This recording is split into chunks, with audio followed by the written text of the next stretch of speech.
happens when you stick 3 opinionated blokes in a room and put World of Warcraft in front of them. A completely unchained view from each of them that clash in spectacular fashion, much like the best raids of all time. Classic. There's going to be someone who's always right and someone who's always wrong, like Dunkurk is, as we know the latest raids are much better.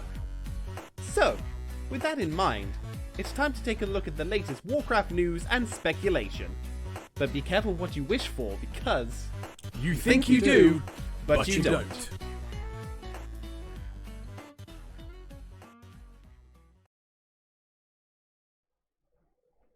Greetings, people. I am Dunkurk, and this is You Think You Do What You Don't, and with me is... Are you going through space? I've just noticed you're going through space. Yes. Are you not? Why do I look really pale? Well, I mean, there's this thing called the sun, right? It's outside. I know you wouldn't know a lot about it, but under quarantine you're not allowed to. But if you go out in it, it changes your skin tone. That's what I've been told. No, it doesn't. Like my whole... What's happening with this stuff over here? Have you accidentally chroma keyed me and not Farseer? I've chroma keyed you both, actually. Yeah, could you... Nope, not on the fly, I can't. Could you get rid of that? Because I look... Not on the fly, I can't. Hang on, how could you have chroma keyed both of us? Farseer hasn't been chroma keyed out. You've chroma keyed me, but not Farseer. Is that why Farseer looks so confused? What have you done? It's not important. How have you managed this? No, it's not important. He's chroma keyed out where he needs to be chroma keyed out. But he doesn't need to be chroma keyed out inside a box where he has a frame. It looks like there's voids opening up on my head. There will be. What have you done? Hello. Yeah, welcome to You Think You Do, But You Don't. Now My in name is monocolour. Kexman. Hey! There we go. Welcome to You Think You Do What You Don't. Now in colour. We could say that. Yeah, it's basically. It's 1950. It wouldn't be an episode of You Think You Do, But You Don't with someone screwing up right smack bang at the start of the show. Now, obviously, there's going to be a lot to talk about this week. Shadowlands Alpha has gone to the next step. Torghast has been released, and people have been losing their goddamn minds over it.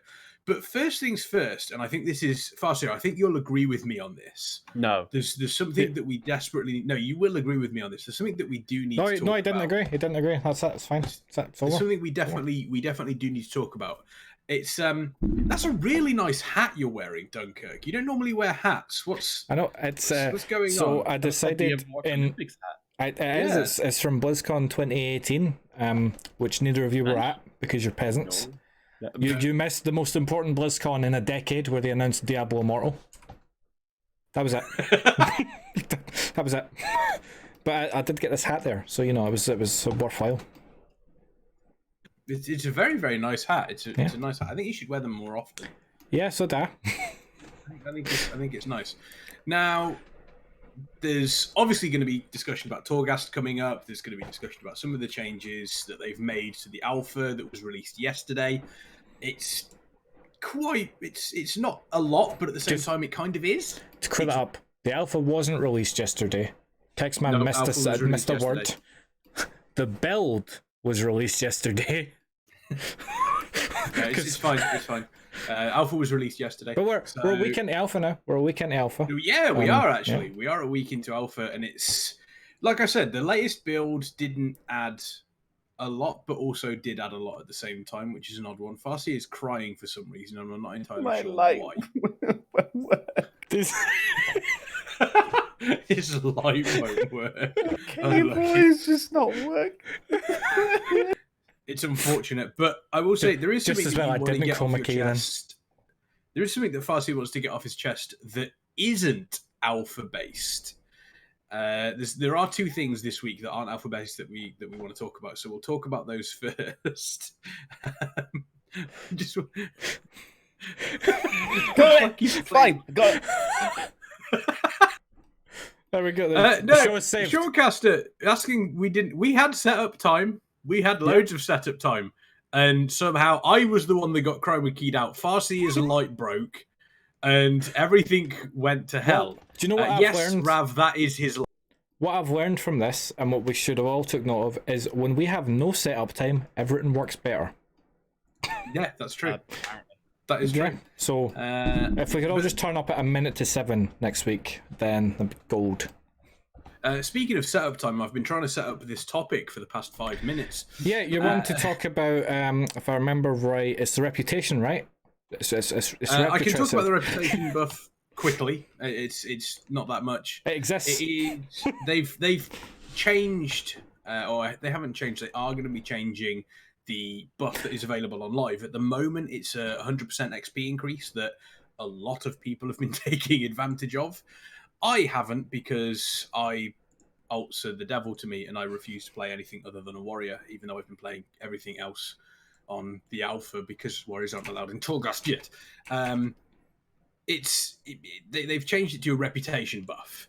The reputation buff doesn't include the 2 latest reputations. So Rajani it does, I thought. No, it doesn't. Oh, I saw guys in the guild saying that like it does. Oh, I may have.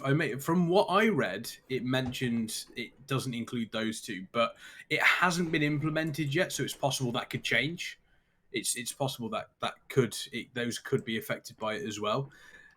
Do we feel as though the 100% XP buff should have stayed, or do we feel as though do we feel as though it was time to move it on to a different buff? Have they actually said they're going to be changing it to this buff? Because it just says that this buff will be in effect from April 20th. It doesn't say that the XP buff will be over. Someone did say, is there going to be? Are they both going to be available?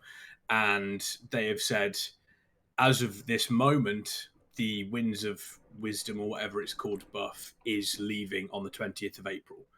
So that's pretty much going. The XP buff is going, and the reputation buff, I think, is coming in on the 21st. So it's basically the next day after. I don't mind it so much because it does mean that people that have leveled the characters with the XP change can now work on reputation for that. So say, for example, you've got an Alliance one, you can, and you're mainly Horde, you can work on your Alliance reputation. But at the same time, so many people are asking for the Winds of Wisdom to stay, and I don't understand why they're not keeping it. I feel like that buff makes leveling up. I think what's happening here is everyone is panic leveling their alts to 120 now, so when Shadowlands hits, they're 50, and they don't have to worry about what level does a level 79 get scaled down to in Shadowlands? How much do I have to do to get to Shadowlands? They're just like, do you know what? I'll just do it now when I've got a buff, and I know how long it's going to take me. I know what level I am, and I know what abilities I have, and I can play my class. I know why they're not keeping it, or I know what the answer is. They'd say it's essentially the same. It's essentially the same reason. Way back when, this is a bit of a throwback to Wildstar. Now, Wildstar, you had it run, but then if you held down shift, you could also sprint. And people were like, oh, why isn't sprint just infinite? Because it had a resource thing, it had to recharge. And they're like, oh, why is sprint not infinite? And they're like, well, if sprint was infinite, that just then becomes your default run, and we didn't want that. What's the point of having run if you can just sprint? So I think that's the same what they'd say with the Winds of Wisdom. If the Winds of Wisdom with 100% EXP was just constant, then that's now the norm instead of you're constantly sprinting. There's no point having a norm. But then, what's the downside to the new norm being that leveling is just a minor inconvenience when you've already leveled? I agree with you. But I think this is what they'd say. I would like them to take that buff, right, for the 100% XP, and have it replace heirlooms. Like, just remove the heirloom for Shadowlands. I mean, have Shadowlands remove the heirlooms because they no longer make sense, right? And then just have the buff be the thing you get. That means that when you're leveling alts, dungeon gear and quest rewards are actually upgrading. You'll be like, oh, an upgrade, and you'll feel better about it. I think the point you need to remember is, as Rav says, they are changing leveling anyway in Shadowlands. Mephisto did a 1 to 50 run through Shadowlands, and I think he got the same time as he does on live with heirlooms. And this I understand what Farseer is saying in regards to it. Then becomes your, like I said, if everything does this then becomes your base leveling speed, which I suppose at this point isn't the end of the world. I mean, this could potentially lead to something where it's a case of, okay, in the last 6 months, 4 months of the expansion, you'll have X amount of XP boost because you can get ults and you can explore, different avenues when you're doing the quests. That would be quite nice. I would also say this is slightly different because we are having such a drastic leveling change coming up in the future with Shadowlands. It does mean that this XP buff is a slightly different timing to other ones. I wouldn't mind seeing like I said, if they want to do something like this in the future for expansions, that's fine. But for this point in time, it seems as though it's lasted long enough, I think, and moving it on to a different buff now means that people can start working on different things rather than instead of, okay, now I constantly level an ult. It's like, okay, I want to get the reputation for this allied race now, and I can work on that if needs be. Yes. Farseer was looking very downtrodden, so I removed his green. Yay, thank you. Yeah, so I think that's it. But I've said this before on the episode. Tell us what you want, Farseer. What you really, really want. What I really, really, really want is Zigga Zigga. But if I can't have my Zigga Zigga or my Zigga Ziggurat, what I want is what I've said on the show before.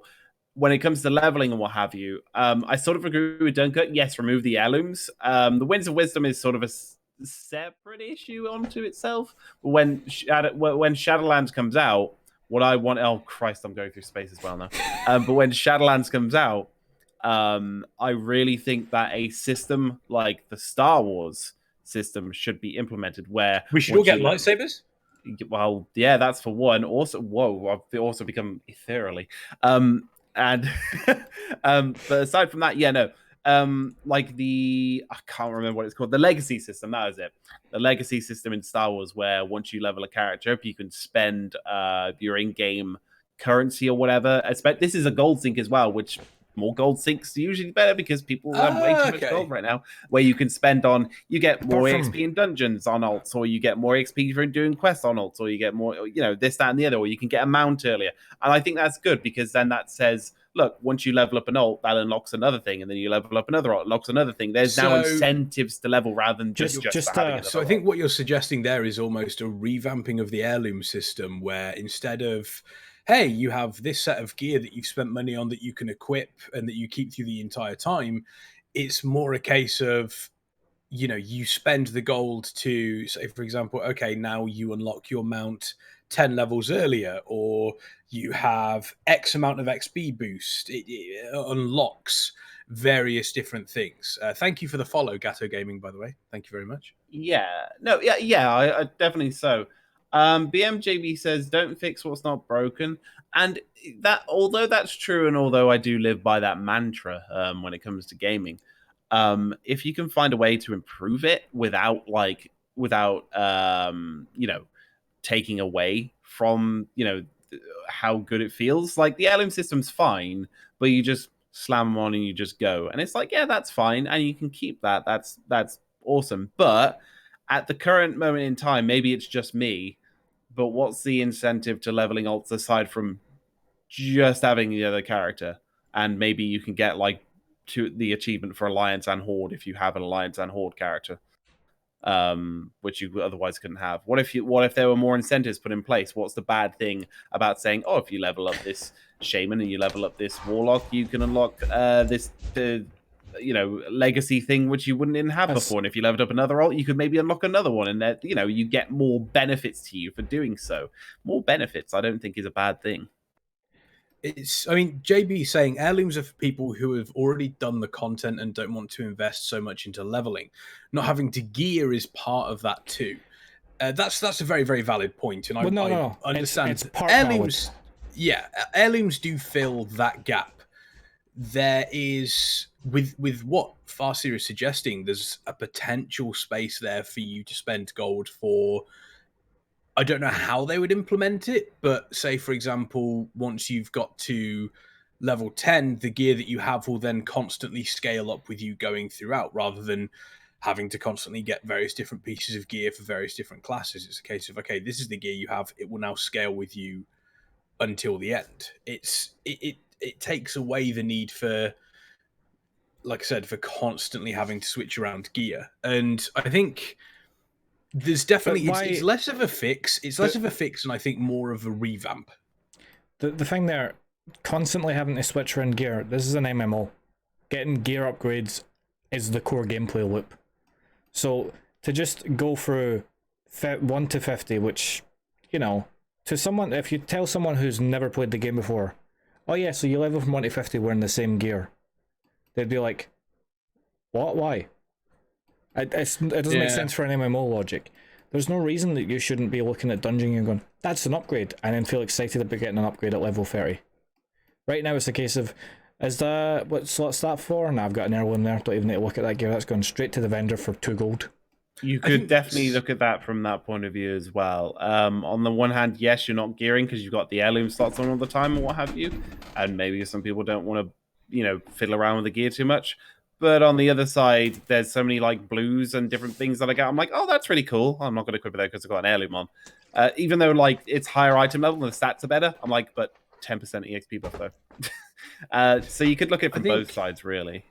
I think that's where the idea of kind of this heirloom system similar to Star Wars comes in, where I think the first time you've done it, being able to, and you know, you can have it as a gold sync, you can have it as a rep, you know, tied to sort of like an achievement if you want as well, because similar to what Star Wars does. To kind of so at least you have played the game before you're able to unlock this. To kind of counter what JB's saying, then why don't we just remove all gear before you're level 60? No point in having it. Just have baseline stats. It is an argument to make, because at the end of the day, an MMO is especially Warcraft, but it's that really weird thing where gear is such an important part of an MMO experience and leveling up your character. But realistically, before you reach end game, it's kind of pointless because it doesn't really affect you. You know, end game is what MMO content is basically all about. You know, if you have obviously games that do the single player experience, the RPG experience, such as, you know, Skyrim, Fallout, all the Bethesda games. Now, when you add an MMORPG element to it, endgame is kind of where you really want to start, you know, working on your character. So I do understand where everyone's. The other thing that, again, JB is throwing things in the chat. You can join the chat, by the way, live when we're on Twitch. 7 p.m. GMT every Friday-ish. You can do it. It's quite useful, actually, because we might even notice you, Senpai. It's true. What he's saying about, for people who have already done it... Sorry, no, I mean the wrong one. New players don't have heirlooms and experience gearing for level 1. New players can absolutely go get heirlooms. The vendor's accessible at level 1. They might not have the gold to buy it immediately, but they could go and buy those heirlooms partway through. And I've seen someone who started playing the game fairly recently buy heirloom shoulders because someone told them where to buy them because they wanted the shoulders that gave XP buffs. There is a bit of an issue with that right now, and I will put this out there. Because I've been leveling my shaman up from... Whoa. Who are you, Lore? You were on your shaman the other day? Yeah. I've been leveling my shaman, and then I was going to go and get some... did want to go and upgrade or get some more heirlooms. And I even said to you guys at the time, I'm like, did they move the heirloom vendor since the last patch? And you guys were like, no, not that I'm aware, because the current heirloom vendor for Horde, for example, is on the top wall of Orgrimmar, where the undead are, where they're all camping out after this whole after Undercity got sacked and what have you, BFA. Oh, spoilers. We're gonna need Taliesin's red spoiler bot for that. I can't believe you've just done that for us. But they're not there. So I think a heads up is anytime you do want to get heirlooms and you're on a character that's before BFA, I believe you still need to go back to Undercity where they were in the first place to go get the heirlooms, because they're not at Orgrimmar until then, which is really kind of annoying because that's just a phasing issue, essentially, or a phasing, not really an issue, but I guess working as in. It's a story point, right? Like before 110, Undercity hasn't been sacked for you, so going there and seeing it sacked would be confusing as hell. But I think that goes away with Shadowlands though, where, you know, once you're level 10, you do the BFA intro stuff, and Undercity's been sacked immediately. Pretty much. I think it comes down to what a lot of people saying, in chat is this is going to come down to a lot of personal preference. Some people enjoy the fact that they're getting gear, they're changing gear out.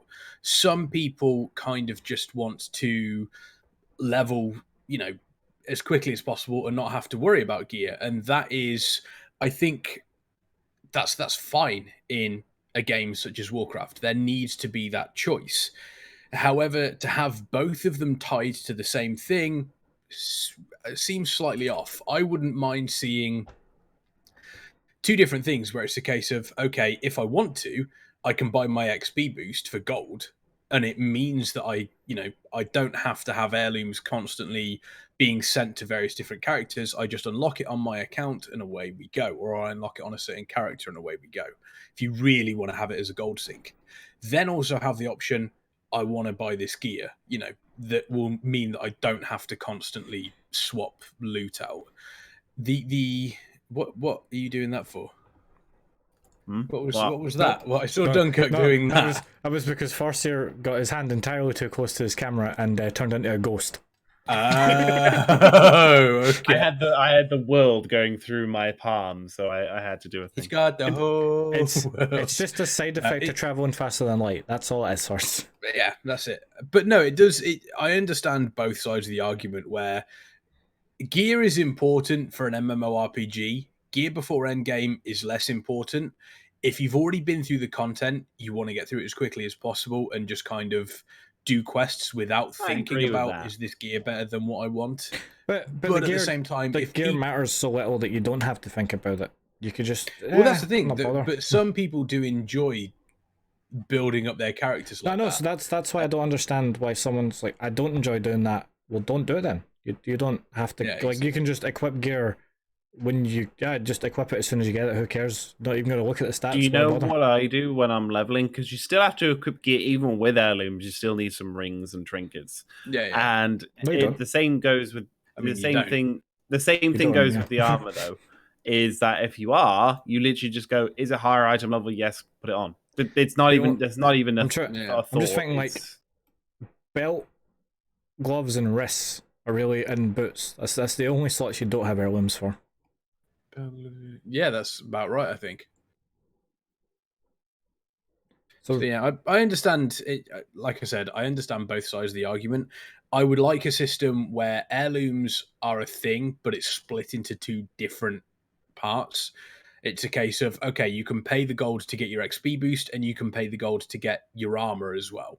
So it does give a little bit more choice, but if it's a minimal change at that. It is a minimal change at that, and similar to the the reputation buff. A lot of people are complaining about the XP buff going away. Again, I understand. However, they are kind of, at least the developers are going, we've given them this amount of time to level their characters. A lot of them have done that with their ults. Now let's give them the chance to level their reputations. What I was about to say there is like, I mean, if you're the kind of person who wanted all the classes at level cap. You must have done it in the last month when you've had the chance to do it between international global lockdowns where everyone's been told to stay in their house and a buff. So surely, if you haven't leveled an ult in that time, you're not really gonna be too fussed about how quickly you do it in Shadowlands. Yeah, pretty much. Especially with the changes as well. The changes to the it's quite nice. Well, speaking of changes, oh no, there has been a slight change this week, gentlemen, in the Shadowlands Alpha with the latest build that dropped on. Before we get to that, Thursday. I thought there was another change you were going to talk about. There was another change. It wasn't in Warcraft though. That there was one of us. I can't remember. Was it you, Dunkurk? You brought it up. You were quite angry about it, if I remember rightly. It wasn't Warcraft. Was it Overwatch? Was it Echo in Overwatch? Was that what was broken for you? She is broken, but let's Yes, that's that's Jeff. That's please, it. Wasn't. Jeff. Was it? Speaking of Jeff, did you see his response in Overwatch on the Overwatch forums? By the way, I don't. They sent out a wave of bans. I don't know. What You're sort wearing of an Overwatch hat. What sort of a question? Yeah, but I play WoW. I don't go to the WoW forums. Do I look Do you mentally follow Jeff unhinged? Kaplan on the Blizzard forums? Yeah. He goes to the essentially Blizzard forums ever. There was a wave of bans recently for cheaters in Overwatch, and someone put in the forum saying, "Oh, I thought I was wrongly banned. I did nothing wrong." And Jeff Kaplan himself replied and just said, "We reviewed and detected multiple cheats on this account. Goodbye," and just locked the thread. It was brutal. Oh, It was brutal. But speaking of brutal, Hearthstone. They've recently released the Demon Outland Hunter. expansion. Demon Hunters are great fun. The starting experience for Demon Hunters, I thought was really well done. It gave you an idea of exactly what was going to happen with, how Demon Hunters played. It was, and yeah, as JB said, they did get screwed immediately with the nerfs, but you know why? they were kind of warranted. Because when Demon Hunters were released, they had a 70 to 75% win rate. Ratio. So, about the same as Miracle Mage used to have, or the Dragon Priest, or Murloc Shaman, or Illuminate. So, about the same, or the Grim Patron build that you used to come across in ladder every single game. Everyone get in, and then you quit the game forever. And then you quit the game, because the out. timer runs out. You get right out. Now, my issue, though, however, is to do with the expansion. However, not with Demon Hunters and not with the main, or in air quotes, the main game mode of. I want everybody ready for the salt. Everybody ready for the salt.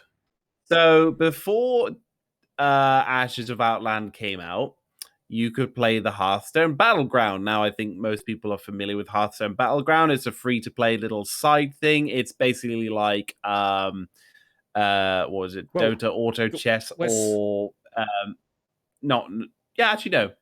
It was similar to the other one. I don't think it was Dota Auto Chess. But basically, Hearthstone Battlegrounds is not an idea that hasn't been done before. It's basically inspired by what a few other games have done.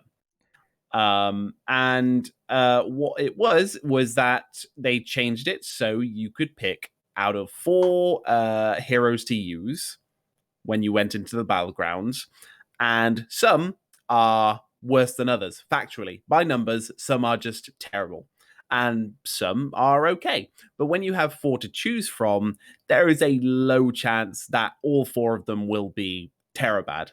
So that seems quite balanced and quite fair. That's beside the point. But so you had a choice of 4. Now, before this came, this used to be the case for Hearthstone Battlegrounds. Okay, you used to be able to choose 4 and what have you. So you could say those who have more of a choice at the start for how many they can pick would have an advantage over those who have less of a chance to pick out of 4. Because more chances to pick a better hero just by numbers. Okay, fair dues. Oh, hold on. When it launched, I remember there being a paid thing where you got access to another hero. Yes, there was. Yeah. You access to an extra choice or extra 2 choice, yeah. Okay. And you could unlock emotes as well. Yeah. And your season stats was the other thing, yeah. The emotes, cosmetics, fair dues, yeah. However, they did change it so then you could select up to 4. So it has changed a little bit over time during development. But now, what they did is that they basically put 2 of them champions under lock and key, and you could unlock them. And for a while, when the pre-orders for Ashes of Outland were dropped, which they did with every expansion, Boomtown, everything you could pre-order, with a pre-order bonus, which, by the way, was €79.99. So sold. Cheap. Sold. Where you got your animated icon, your card packs, and whatever. Amongst all of these was the 2 unlocked slots to go back up to 4 on your selection of the Hearthstone Battlegrounds again, and that was the only way to get 4 back unlocked. When it used to be a free feature. So it was a feature that was free that then got put behind a paywall. Well, no, it was behind the paywall first. Then it was free. It was never. Then it's back behind the paywall. Yeah, exactly. But no. So but it was given, then it was taken away, right? Yeah. So this was a free feature that then got put behind a paywall. That's how it was. Right. Now, but I mean, and then they changed it. It wasn't a free feature first. It was always a paid feature to begin with. Yes, but then they changed it to free and then took it away again. Why make it free if you're just going to lock it away again? Well, so let's examine the opportunity to play it. Let's examine what Hearthstone is. It is a game to make money. So Battlegrounds had no way of making the money. Purpose. No, it is. No, it is. No. It's not. No. You've got to balance it. You can't just go, it's out to make money and use that as an excuse for every decision to cut into a game. They have Battlegrounds is basically a separate spin-off game inside Hearthstone, right? Yes. That they've put development time into, and we're making no money off of.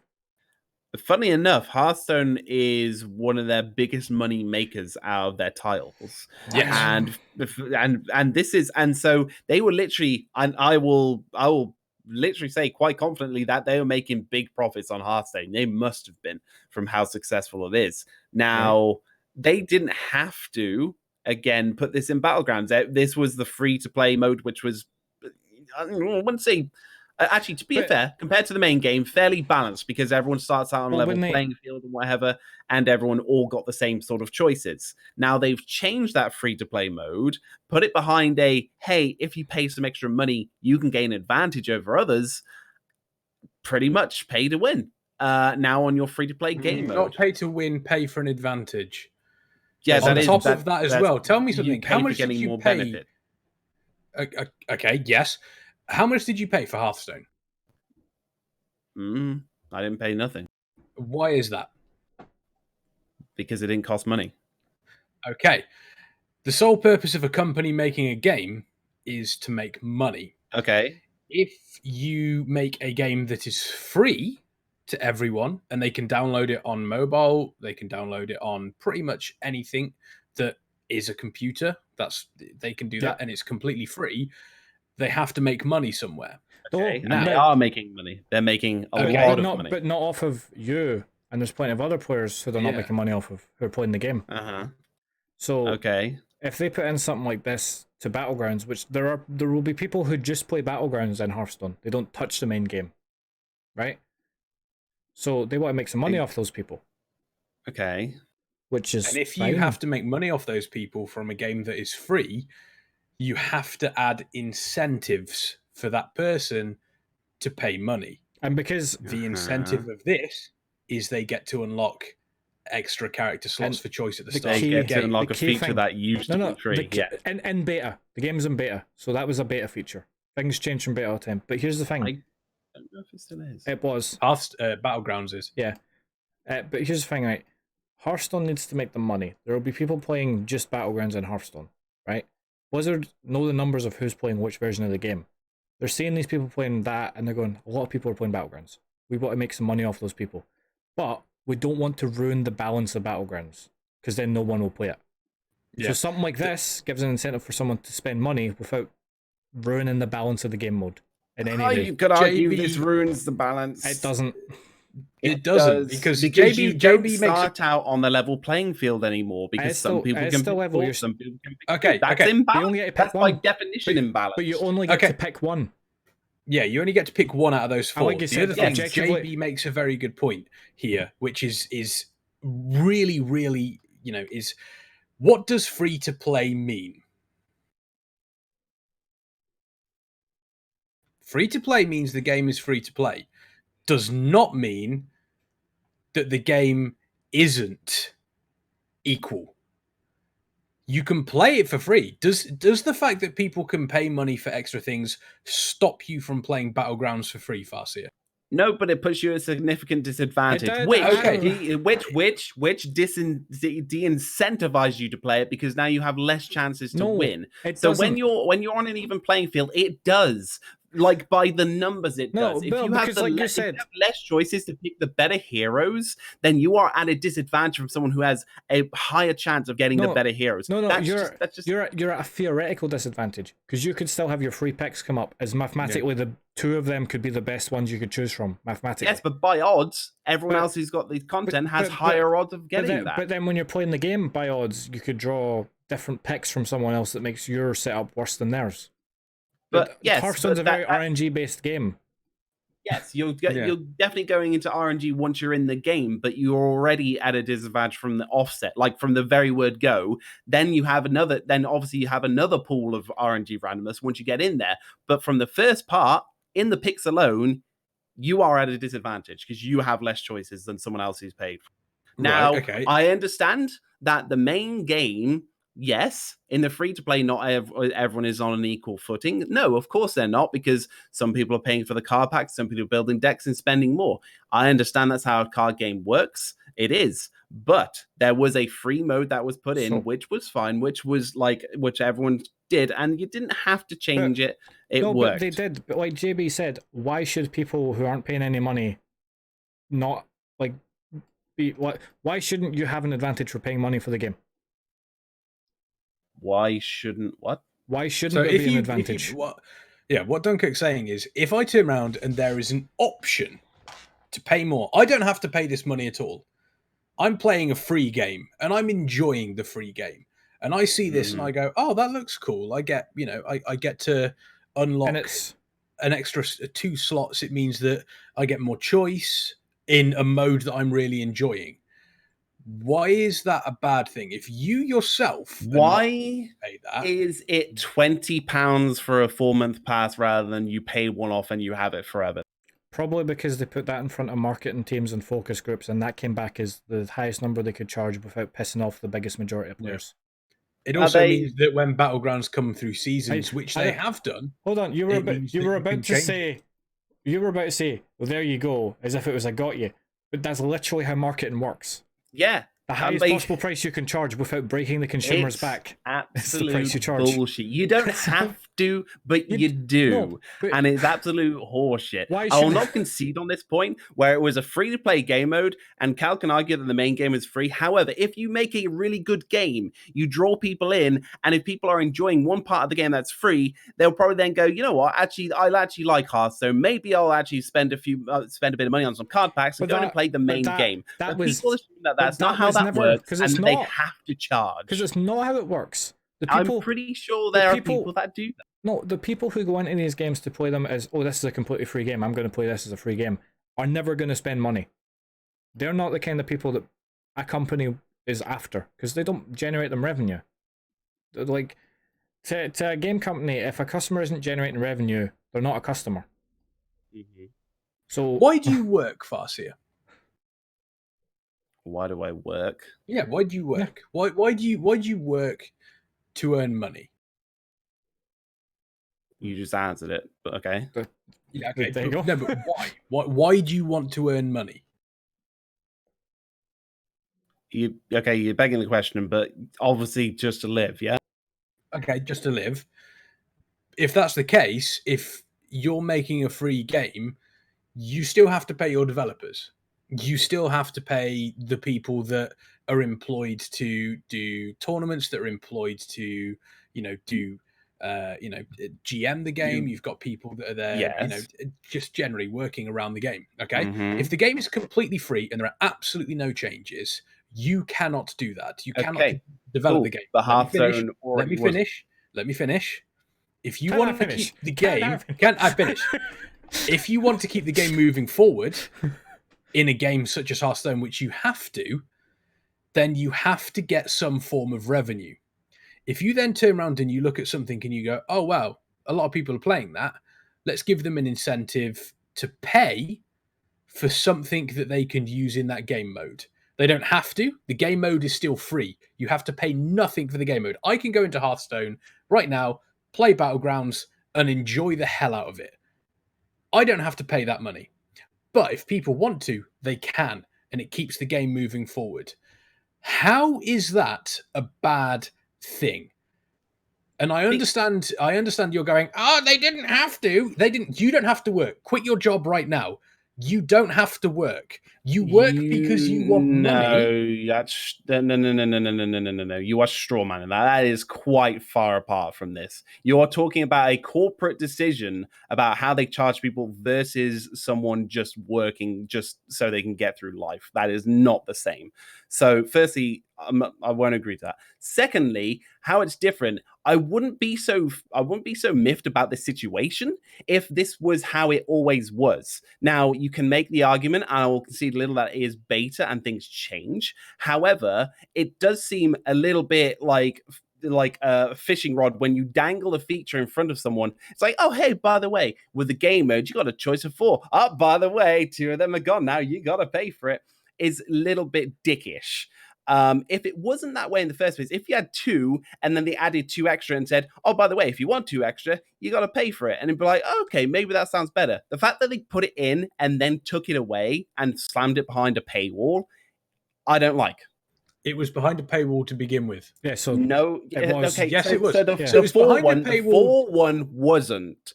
When they changed it to 4, it wasn't. Before, when it was in the earlier stages, there wasn't a 4 choice that there was behind the paywall or open up. They did have it was different, but it wasn't the. So when it changed to 4, they had it that way. Okay, so they turned around and they went, this was behind, you had 1 extra choice behind a paywall, along with emotes. Once this season's over, oh, hey, we're going to give you, 2 extra choices for free. This is what you can have if you decide to pay. And if you turn around and you say, this is, or letting people know what it was. Some people might look at that and go, I don't know what that is. What is that? What is in that? Oh, it's not like they can't actually do videos or explain that or just advertise that at all. But the average video gamer doesn't do that. The average video gamer sits down, plays their video game, comes off their video game, and lives a better life. If they're invested in Hearthstone, they'll fine. No, the average video gamer, especially with Hearthstone, there is mobile active users on that one. It's all mobile. People on PC playing Hearthstone is way on stuff on their phones. Right, but they don't. That's the average gamer playing Hearthstone on mobile is not the kind of person who goes and reads articles about video games in their spare time. They'll play a couple of games of Hearthstone and then they'll get back to life.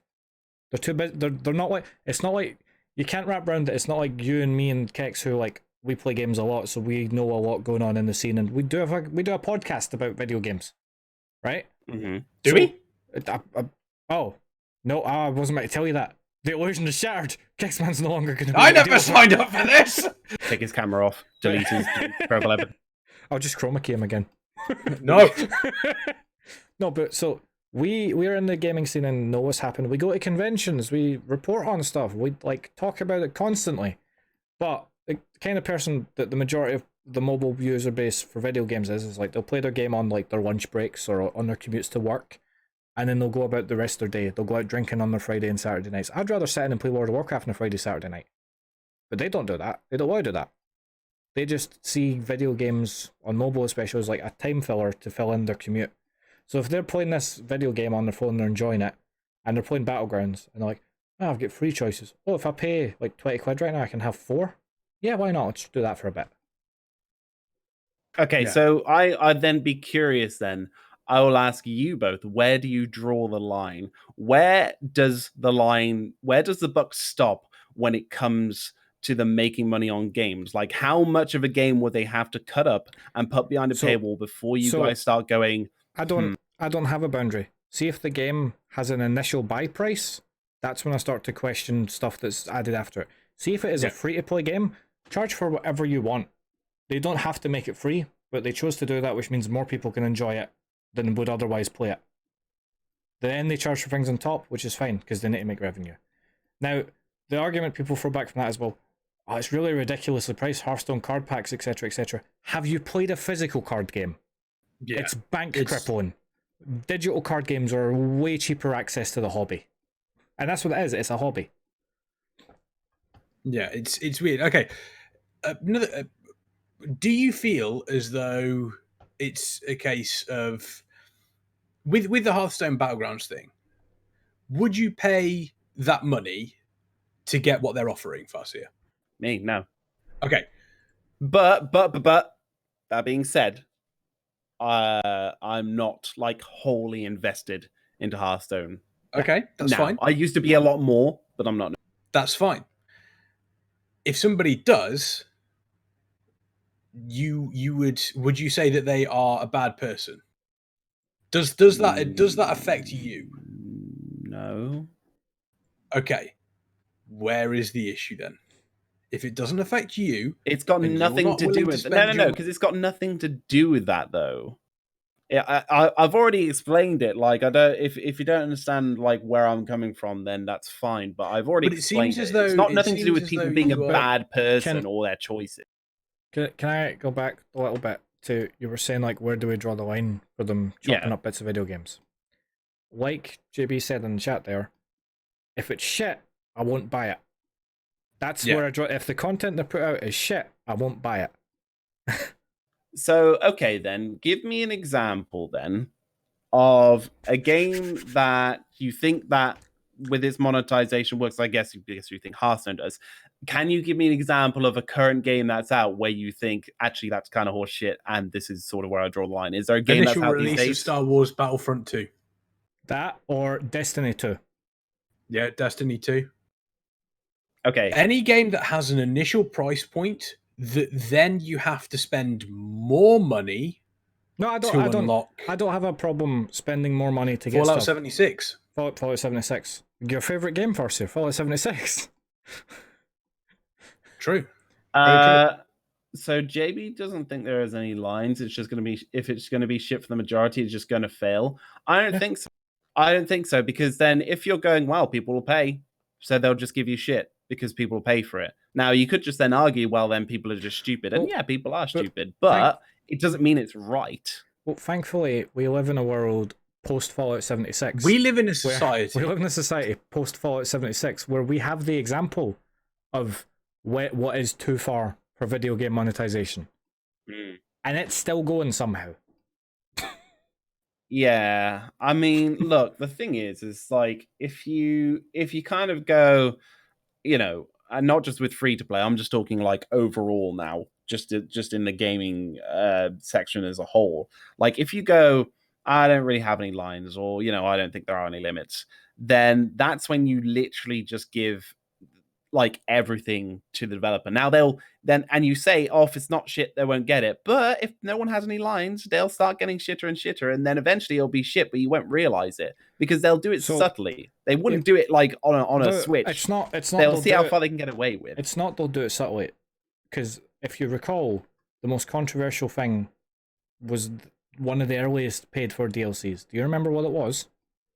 For earliest paid DLC you can think of. Oh, just earliest in general. Any game. Oh god. Oh jeez. There is a big standout example that when it happened caused outrage. Jesus. I don't know. Yeah, Horse Armor's got to be one. Horse Armor. Oblivion Horse Armor was one of the earliest paid DLCs, and people lost their shit at Bethesda back then. They're like, this is ridiculous. Why would we pay for armor for a horse? It doesn't have stats. It was purely cosmetic. By today's standards, it's like, oh, it's cosmetic horse armor. That's fine. But think about it, we're like, that's ridiculous. Grossprot saying they don't care about the majority. They only care about the minority that pays. They pander to gambling addicts and not gamers. I would agree with you if Hearthstone would have crumbled in 6 months, but yeah, here we are, X amount of years later, and it's still successful. Yeah, there are still tournaments that go on. Yeah, the gambling thing doesn't apply when there's a finite number of cards you can acquire. And once you've acquired them all, you're not going to spend more money. And it doesn't cost that much money to own every single card in Hearthstone relative to actual gambling or real card games. Hey, I'm talking about Hearthstone in particular, just mostly mobile games, which is true. Mobile games. Which is true. Mobile games is a different audience, though. It depends on the game, right? Like, so you could, for as much rag as it got, Candy Crush is a put-together free-to-play game that you don't have to spend any money on. You don't. It exists, it's there. But, like, then you could go the other side to a non-mobile game, which is FIFA, where not spending money puts you at a disadvantage. Yeah.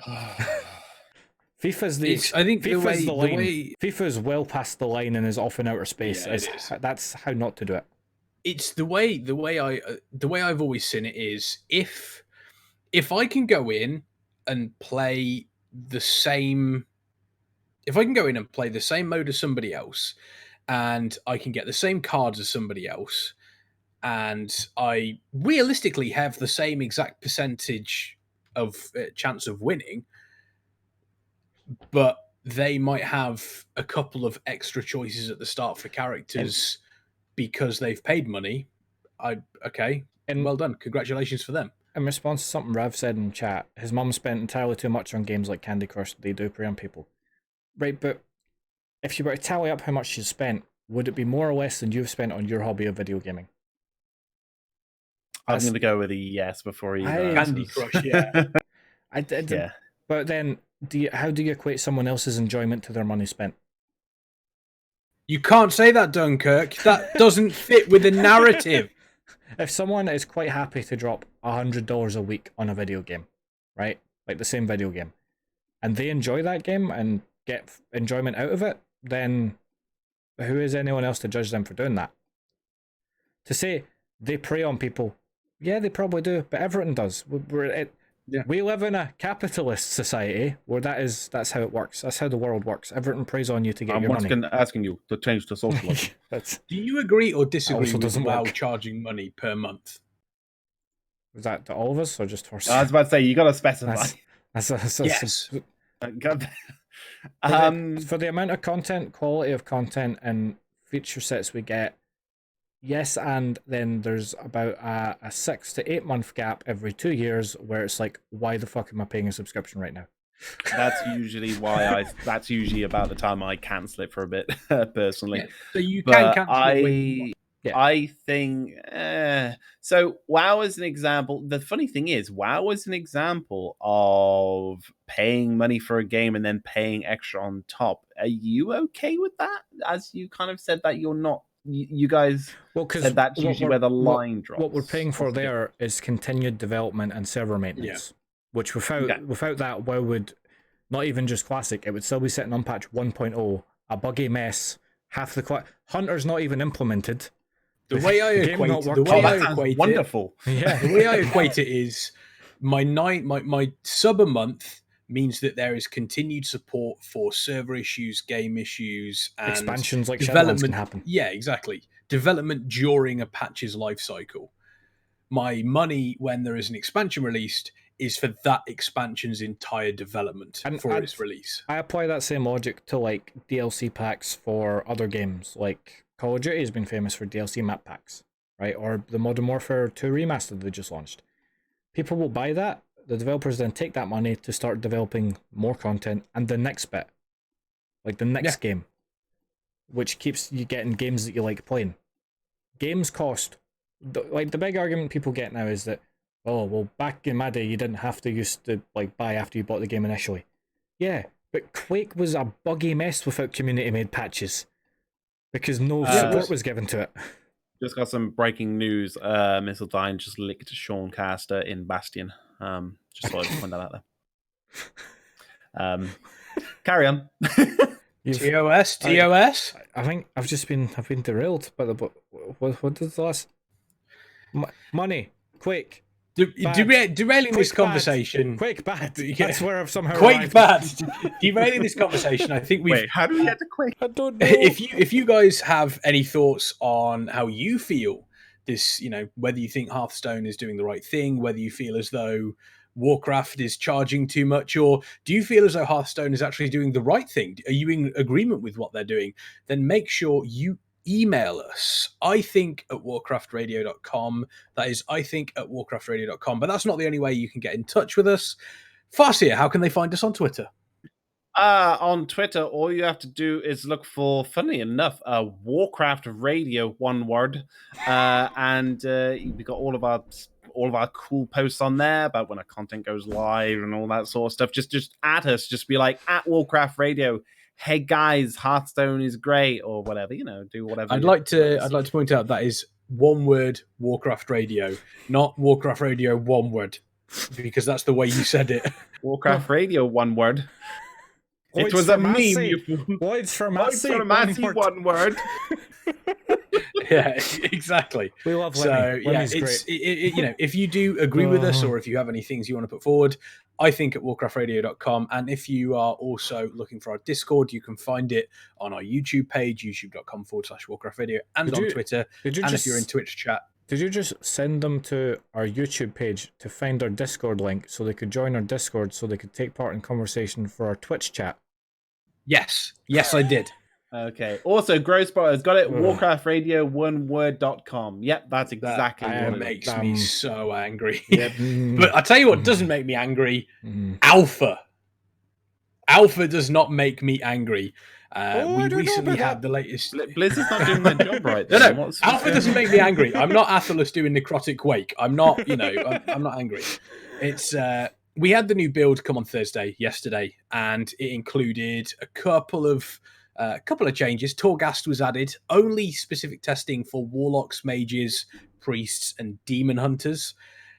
But it is finally here. One of the most, hyped up features for Shadowlands. And I think it is safe to say that everyone has been massively enjoying Torghast. I think I ran it until about 5:30 this morning. You forgot a very, very important thing that was also added along with Torghast, Kexman, and you're going to feel bad for not mentioning him right at the very start.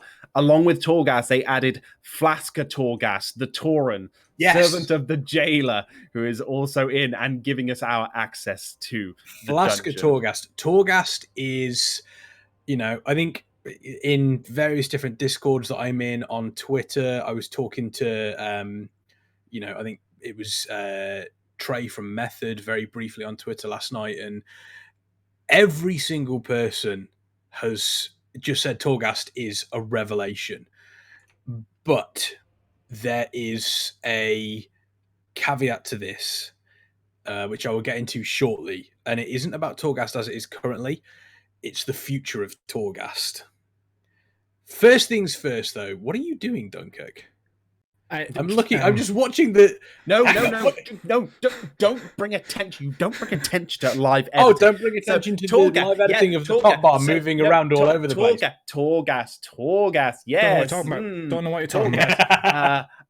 So there is a thing of Torghast. Of course, it is amazing right now. However, and this is obviously to be expected in the alpha, there are a few balancing issues. Some things are doing a little bit too much damage for the difficulty they are set on. For example, the traps on the medium difficulty hit like a truck and literally take off over half your health when even getting hit by one, and that's a little too much when you're only on medium. Now, if it was on hard, I would expect them to hit for like massive amounts of damage because you're doing hard, but if you're doing medium, you need to tone it down. These obviously are, this is all scaling changes. This is stuff that's going to change, I imagine, along with the alpha. But there does, I think, let's focus less on, obviously there's a lot of like I said, scaling changes. There's a lot of things that they need to adjust in regards to damage values. I've disappeared, and I think it's bye. Yeah, but I've disappeared. I'm calling you from the void. I think I've been sent to Torghast. No, so I know, Farseer, you were probably the most excited about Torghast. Yes. We all were excited, but when people were talking about the alpha, your number one was, oh my god, I want to test the alpha. That was your go-to. I want to test Torghast, yes. And we now have been able to get into Torghast. You've been playing Demon Hunter. What are your initial thoughts? It's good. It's good. It's all good. No, the one thing I was really worried about was that Torghast was going to be like Islands. Advertised really well, really excited, looked good, but it came out and it was not what was on the box, sort of thing. Yes. Speaking of on the box, do you think this is when we're going to get the dance studio, Dunkurk? Oh, God. There's always a chance, but I'm going to go with probably no, but maybe people should start requesting on the forums about where's my dance studio and my aerial vehicle combat. Yeah, this would be the perfect time for aerial vehicle combat. That being said, remind me about the wings soon, but we're going to just keep touching on Torghast for the moment. Yeah, no, Torghast is fantastic as it currently stands. I like it. It's very reminiscent of the closest thing I can kind of link it to in my head is Slay the Spire. If anyone's ever played the game, I know Rav has. That's what it feels like. So you're climbing up through the tower, you're kind of picking up like buffs and things and just getting stronger and stronger through like each floor that you go to. The only difference is that there's not a choice in floors where you go to where it's like, oh, this area might have this or this area might have this. You literally just go to the next floor and you get what you're given in terms of randomization. I've returned as a character list and I'm gone again. Which is fine, but like, yeah, it's fantastic. Like anything with kind of like roguelite elements, I love. Like those sort of games are ones that I'm really into.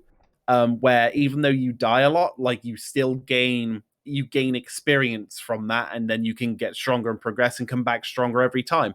And that's what Torghast feels like, where you just go through. If you die, you now know what's ahead. You can like gain that experience, go back again, and then see how high you can get. Now, the floors are limited on depending on what difficulty you go for, but if you want the unlimited floor mode where you can it's just actually limited to level 72. If you want a limited floor mode to see how close you can get to floor 72. Limited on the beta so far, it might change. Then you could, if you want a currently limited but maybe unlimited floor mode in the Chroma me again! No. Then hard mode is the one that you want to go for. So yes, currently there are limits, but I'll definitely imagine that Blizzard will remove those limits down the line. Now, I saw something funny. So basically, for people that haven't, if you've lived under a rock and haven't seen anything about Torghast, the way it works is, if you've lived under a rock that big, coronavirus is a threat. Wash your hands. Stay indoors. Yeah, don't go out unless you need to. Yeah, we're only partway through this year, but Giant Meteor is still on track to just miss us by slightly closer than the moon. I don't trust those odds with this year. Do you? I'm crossing my fingers. I don't know about you guys. It's going to land right on Kexman's house. Unfortunately, it's only down the road from me. With all that in mind, thank God. Go back under the rock. Go back. It's safe. Yeah, get back. Go back. It's safe under there. Kexman will definitely be under a rock if that meteor hits. No, it is a case of you run through procedurally generated. It's a dungeon essentially. There's various different enemies. I imagine they'll probably do a seasonal style thing where different enemies will appear in different seasons. It makes the most sense to do that. And throughout this, you're picking up anima powers that will boost either your actual direct damaging abilities or give you a change to them that makes them slightly better and interact with some of your other abilities in a better way. It is great fun. And you also have the beauty of not being timed. Thank the Lord. I'd like to just change the subject a little bit here and point out this is the single best piece of viral marketing Blizzard has ever did for an expansion. Shadowlands. Everyone dies to go to Shadowlands, right? Thus far, Blizzard have caused the coronavirus, Chernobyl to catch on fire, Krakatoa to go off, and a giant meteor is coming. Best viral marketing campaign I've ever seen. Please stop. That's a hell of a viral marketing campaign. I've already bought the game. You don't need to market anymore. Everyone buy the Shadowlands pre-order so they stop marketing. That's the message. Please. Buy Shadowlands so it stops. Hold on a second. Issues about China arisen. Their marketing campaign begins in China. I think there's a coincidence.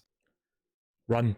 Anyway, Torghast there was an interview today on Towley's stream about Torghast. They mentioned that some of the higher difficulty levels and some of the late levels might have a soft timer on them.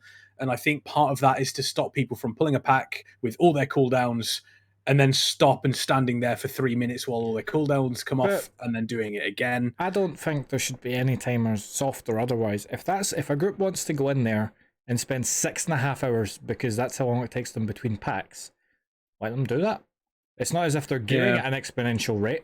And it's important to note that this is an interview on the first day of Torghast being available to test on alpha.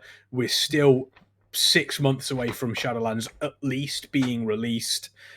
I shouldn't worry too much in regards to that. There are going to be quite a few changes, I would imagine, with Torghast. The one change that I hope they don't remove is how goddamn terrifying Mr. T is. Now, for those of you that don't know who Mr. T is, he is a black actor who was in the A-Team. But he's also a giant death robot. Okay. I mean, So number one, he's not a robot. No, he's not a robot. But you threw me off completely. Number two, when you started talking about Mr. T, I had Taragru stuck in my head, and then you started talking about this black actor, and I was like, what? Oh, he's talking about the show. I was like, okay, but no. Okay, he's not a huge robot, though. He's a huge suit of armor. Robot. And there's we guess just a soul within him of something robot monstrous. Soul. No, he's not a robot. Robots don't have robot. souls. Whoa. Wally doesn't have a soul. Sorry to ruin it for you, but Wally is not real. However, it is without a doubt that Mr. T is actually really scary. They haven't added any. They haven't added any sound. The undead boss, not B.A. Baracus from the A-Team. Yeah, not that Mr. T. Yeah. He is genuinely terrifying. It's we had him spawn once yesterday, and he's quick. I was expecting him to be a lot slower than what he was. To be fair, we were literally at the point where he spawned because we died at the entrance that many times. True. Oh, yeah, that is true. That is true. We jumped straight in. There is footage of this, by the way. And there is footage of this, of us first experiencing Mr. T, and it's terrifying and hilarious. And we will get that up on the YouTube channel, youtube.com/Warcraft Radio, at some point very soon. For your viewing pleasure, for everyone to see us screaming and scared at Mr. T arriving and handing us our asses. On a plate, and then he takes the asses back off of us and swings the plate at our faces, and then when we're down, he just keeps kicking. And then we respawn, and then then he punched us again, and then again, and then me and Dunkurk noped out off the edge of the level. I can't remember who it was. It was either preheat or it was method trait. I can't remember who it was. It was a mage, and there is a mage ability in Torghast that essentially makes your arcane explosion, every time it hits something, it has a chance to turn that mob into a piece of furniture, killing it instantly. Mr. T is a mob. So what they did was they used arcane explosion on Taragru, and they turned him into a crate. It seems as though they said he wasn't unkillable. They never mentioned he wasn't transmogrifiable. So now there's a dangerous killer crate chasing you. No, he's dead. Yeah, no, dead. Oh. Yeah. If that works on him, can I use Control Undead as a Death Knight? Is that why they haven't switched on Death Knight testing? They're like, no, they'll just come in here and take control of him and one-shot everything. Could you imagine? Mr. T, please. Go. It's like I am the Death Lord by title, and you're dead. Therefore, I'm your lord. Yep, exactly. Your master. It's like, no, but the jailer. It's like, fun. Screw the jailer. Do we feel as though has it lived up to the hype for you guys? Because for me, it definitely has. I have, like I said, I've played it for ages. I have one problem thus far. The places are not themed enough, if that makes sense. Because when I was doing it yesterday, I did find some more themed stuff than what we were doing. Okay, I found there was like an outside area that had a lot of Kyrians that were flying around. No, but I mean, like the wings that we specifically have. One of them is described in the lore as having all of its inmates having their bones broken repeatedly over and over again. But when you go through it, it's not a lot of bone breaking happening. I would say that is guys part in cages. Of they have said that. I think it was in the interview with Towley today. He said it's a very, very early state of Torghast. They just wanted to make sure that the actual premise worked. There's a lot of stuff that needs to go in it, and I think having a few more areas and having it look different is going to be one of the things they work on quite heavily. Yeah. Isn't it like the only 2 out of 4 wings that are open right now as well, or something? But we don't know. That's the thing. They said there's only 2 open. They said the only wings that are open. Oh, are no. which implies That's not about wings. There's 2 quests available. Yeah. Oh, right. Those are quests. Like, they don't have the in-game quest stuff hooked up to them, but those will be quest objectives. They're like scenarios, basically. Those 2. JB making a very important point as well. The fact they've put this early in the beta or the alpha, rather than Azerite armor, where it's like we'll put it in 3 weeks before the end. Just to play devil's advocate, they could absolutely drop a system on us 3 weeks before this alpha or this beta ends. Oh, they still could. They could. But I'm happy they're doing this now. Doesn't look like they're gonna, but they could. That being said, though, as Duncan said, because there's only 2 quests in right now, that means that they can expand on this throughout the entire expansion, because you could just be doing Torghast, it could be randomizations every week or whatever, or every month, and then all of a sudden, the next patch, they could be like, here's 5 more quests for Torghast, exploring areas of the tower you haven't been before, with varying effects and varying things in it. The concern that I might have then, and it's probably just a me concern, is that eventually that might get boring. Because I don't like playing roguelike games because it's repetitive. Like, after, I'll go through it a couple of times, but then I couldn't see myself sitting playing through like Rogue Legacy to the extent that some people play through those games. Okay, I understand. That's fine, and that's cool. But let me put it this way: are you happy for it to then just still be in the game for someone like say myself or maybe Kexman, that we continue doing, but at the same time you've still got your mythics you can do, you've still got your normal WoW stuff you can do, and your Covenant stuff.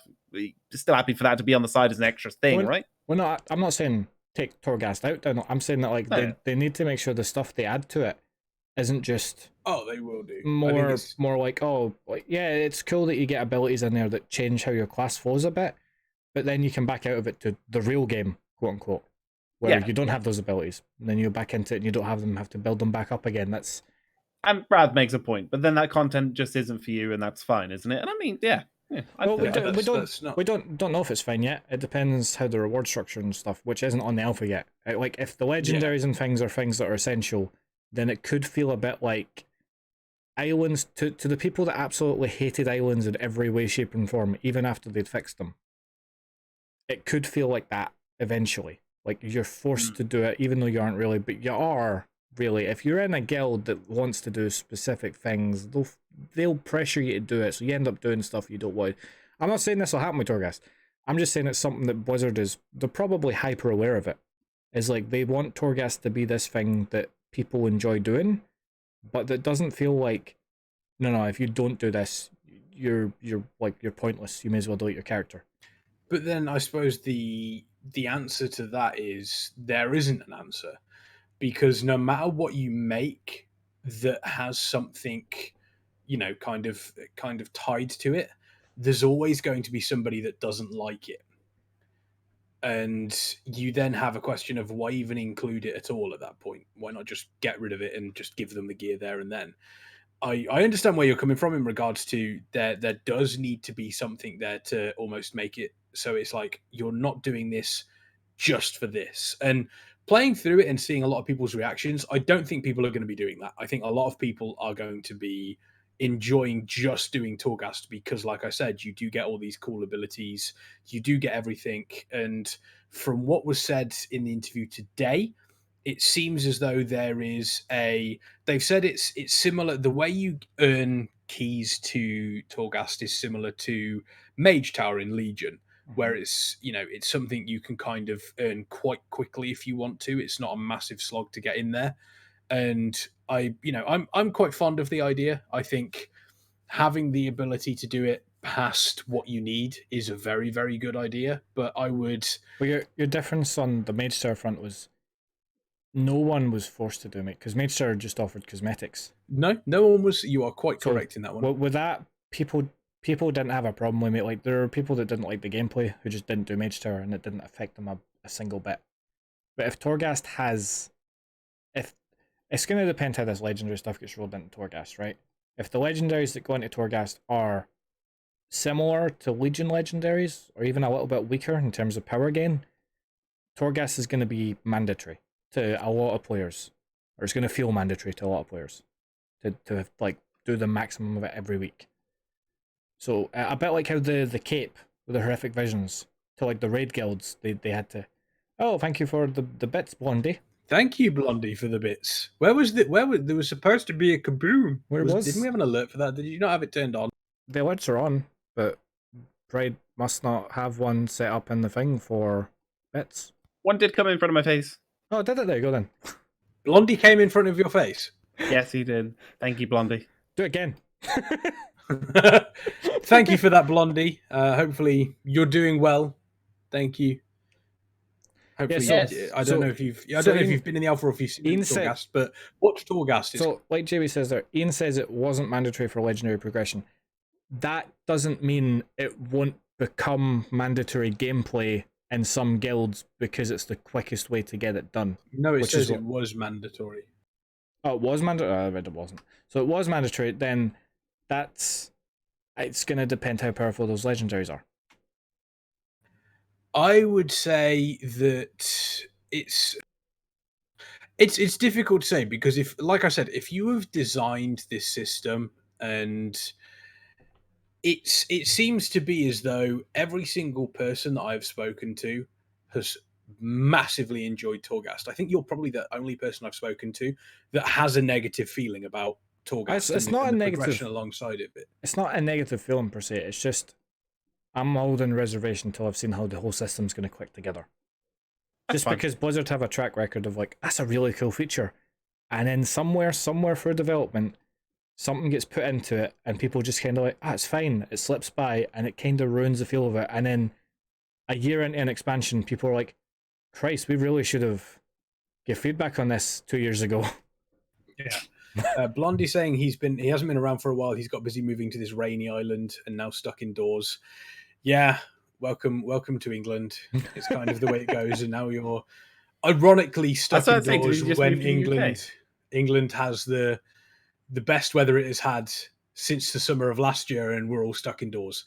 So yeah, it's since the summer of '99. But on the plus side, it does mean that we can test Torghast a hell of a lot. True. And some would say I like the idea that I disagree. Like I said, I played it for about 5 hours straight, and I was like, I could keep doing this. I could honestly keep doing this because there's so many different, like there's probably about 30 to 40 different anima powers, and they all interact differently. And every single run I see a new one and I'm like, oh, that's interesting. Like, for example, the mage blink one, where every single time you blinked, which had no cooldown, and it had no cooldown, no mana cost, but I was stuck at walking pace. And every single time I blinked, a mirror image was cast for 10 seconds. So what this meant was I could blink at a wall 15 times and then engage an enemy and they'd be burnt to a crisp. Kexman produced an army every 5 seconds. It was annoying. It was amazing. However, there were better ones, such as when the Demon Hunter used Metamorphosis, you grew to the size of like half the room and you became gigantic for the time you were transformed into a demon, and it was fantastic. You said better ones, but Kex's one did more damage. I don't care, because like visually I looked amazing. Every time I transformed into a demon and leapt at them, I shouted, "You are not prepared." However, and it was the best thing. However, visually he had an army. Yes, I did have an army of me. There was also I had a Hulk. There was also one that I picked up that was my mirror images. I gained an additional mirror image when I used the ability, and the mirror images actually didn't just use fireball, they actually used more talents. So I would have pyroblasts flying at it. There was also the invisibility one that I think, were you in for that run, Dunkurk, where if I cast fireball from invisibility, it was increased by 8,000%. And I hit a creature for about 147k. That said, you did only hit the one creature for that. Yeah, it's not great on packs, but on bosses, it was beautiful. Oh, there was actually also that amazing time where Dunkurk got the nice combination of the first one. Every time he fell rushed, he had his run speed increased by 100% for like so many seconds. 8 seconds. And then he got the extra anima buff of he can fell dash or fell rush an extra 50 to 100 yards or something. It was basically twice as far.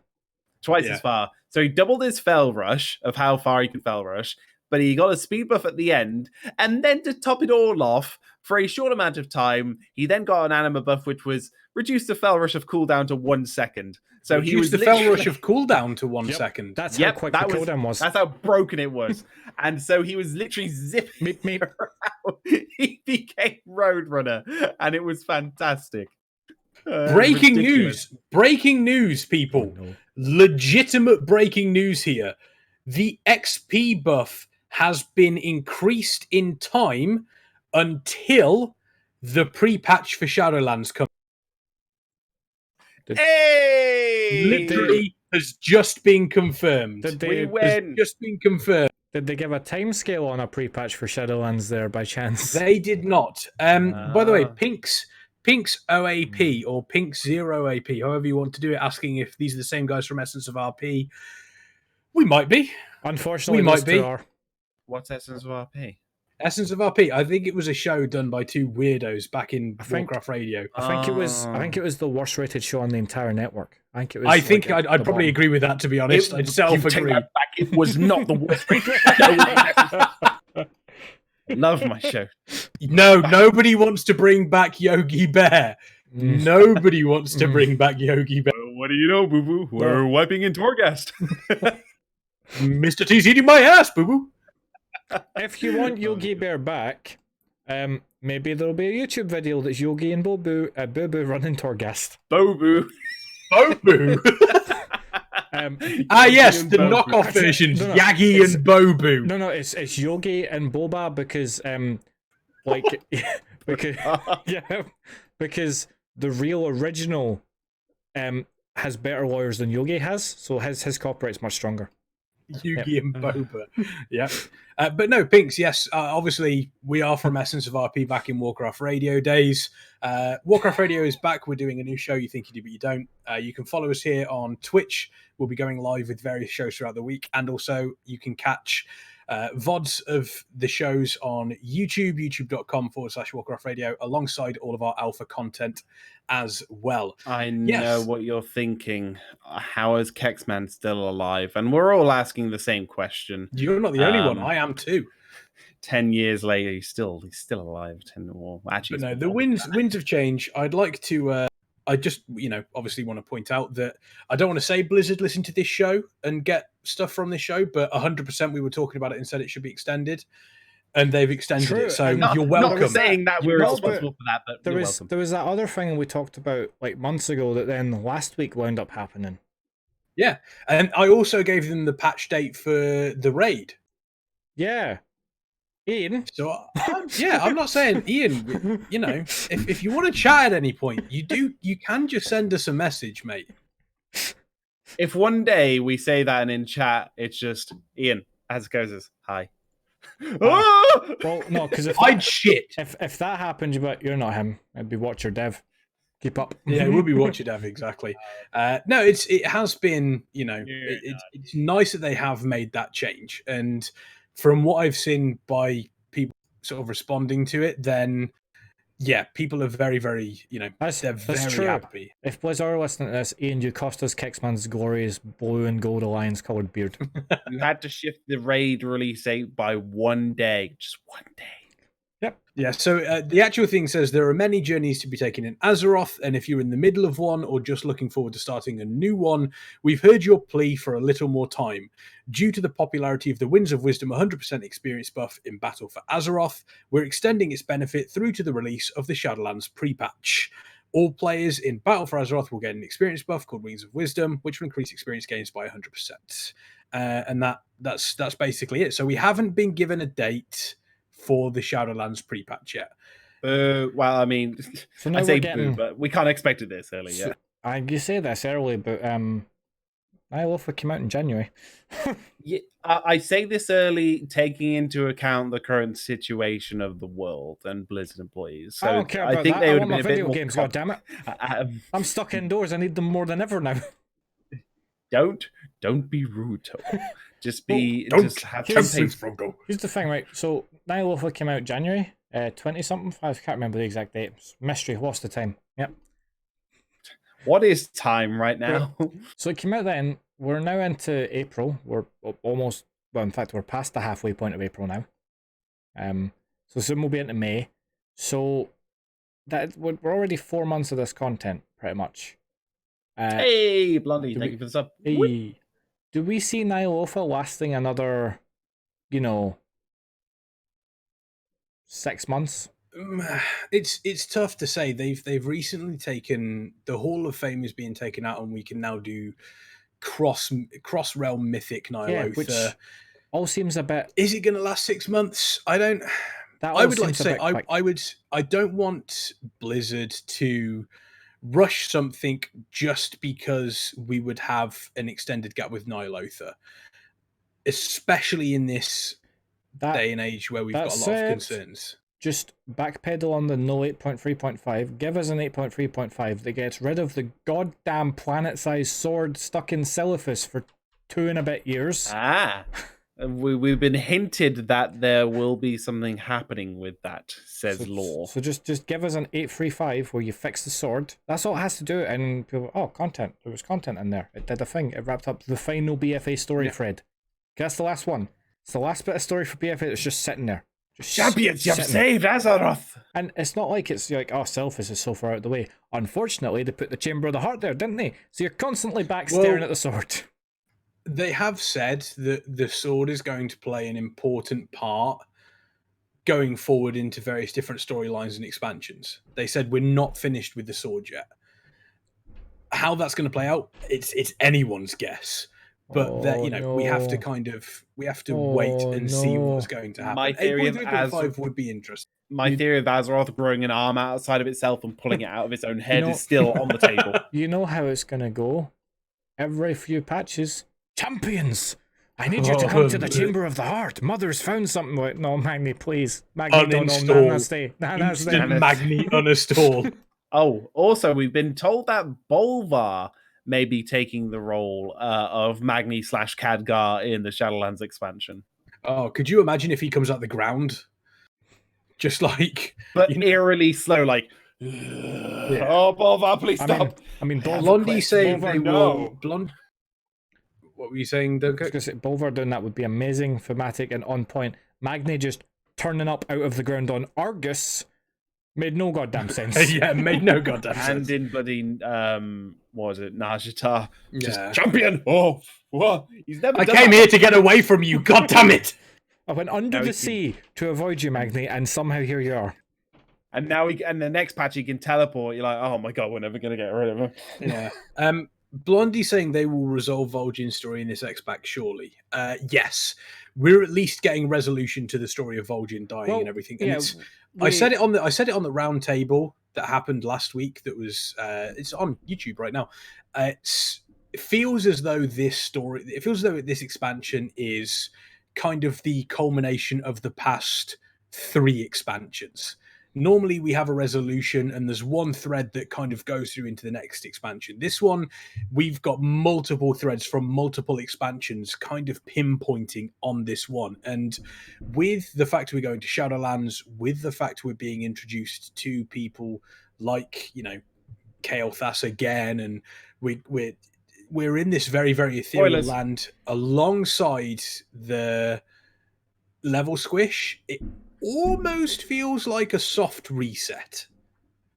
A little bit. Well, that's kind of how it feels. We've known for years that Blizzard tend to be 2 or 3 expansions worth of plot and thoughts ahead of where they are with the game, right? Do we maybe think Shadowlands has been like in the back of their minds since they put Bolvar on the Frozen Throne at the end of Wrath? I feel as though there has definitely been some form of idea plotline they want to follow, an idea. Yeah, it does. It's almost as if it all started with the short story with Sylvanas where she threw herself off Icecrown. I think that's where everything really started to tick for them. If you break it into chapters, you break it into 3 simple chapters in terms of, or phases, like how marvelous their phases. I think they broke it into 3 easy phases. The first phase was the finishing of Warcraft 3 phase. The second phase was the Garrosh phase. And the third phase was a Sylvanas phase. You could just break it 1, 2, 3 right there is how they probably... One more Garrosh phase, please, Blizz. No, Garrosh is gone. No, he's not, because there's alternate universe Garrosh. He's not named Garrosh, but he's XR Hellscream. Yep. XR Hellscream is a thing. Who, by the way, has a fantastic looking model in the files that isn't really used anywhere properly. Oh, also, me and Kex would like to reiterate and put it out there again, our theory, our prediction that the next expansion will be a light-based expansion. We've got Shadowlands. We're gonna have a light-based expansion or something to do with the Army of the Light. It's gonna happen. We've made this prediction. We've looked ahead into the future. It's gonna be a thing. No. So here's what's gonna happen. This is my prediction, which is more realistic. We're on RAF 2.0 with Shadowlands. So Rathian's about old enough to be Deathwing sized by the end of Shadowlands. So Cataclysm 2.0. Where Rathian comes back and destroys the whole world for reasons that are an enigma. And then you have to fight on the back of Rathian, and basically it's Cataclysm again. And then we go to Tuscania, where all the Tuskar come from. No, then we can go to the other side of Azeroth, which we've been unable to see until Rathian's Cataclysm. No, where there are 2 whole more continents, full of races that you've never seen before. Azeroth several times. Not beyond, not other side. So no. Blondie says, it's a sphere, right? So it has 2 sides, an inside and an outside. So Blondie says, I think the whole Blizzard of 2 or 3 expansions ahead is pure BS because it implies they've planned everything for the next 3 expansions.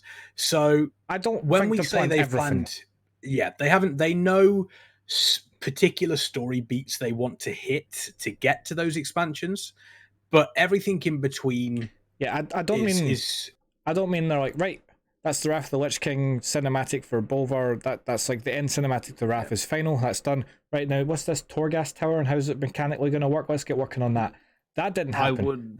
I would like to point again to the lore interview where there was a similar question asked of how far ahead do you guys know you're going and know you're planning?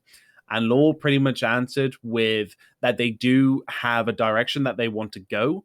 And they do move forward. However, they do take it step by step and see what the community, how the community reacts to things before kind of going in that direction. So, for example, how things went in BFA, everyone's like, this is kind of crap. And then they probably went, okay, we might change a few things in Shadowlands because of that. So that might have even happened. I think it wouldn't be out of the realm of possibility for them to have had a George R.R. Martin style thing where somewhere in a safe is the ending to WoW that Metzen envisioned.